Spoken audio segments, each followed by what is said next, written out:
కుదిరితే పరిగెత్తు, లేకపోతే నడు. అది చేత కాకపోతే పాకుతూ పో, అంతేకాని అలా ఒక్కచోటే ఉండిపోకు.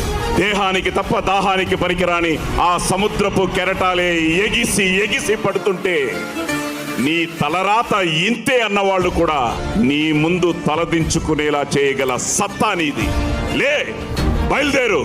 కన్నీళ్లు కారిస్తే కాదు, చెమట చుక్క చిందిస్తేనే చరిత్ర రాయగలమని తెలుసుకో. వింటేవి డైలాగులే, చదివితే పదాలే, కానీ ఆచరిస్తే అస్త్రాలు.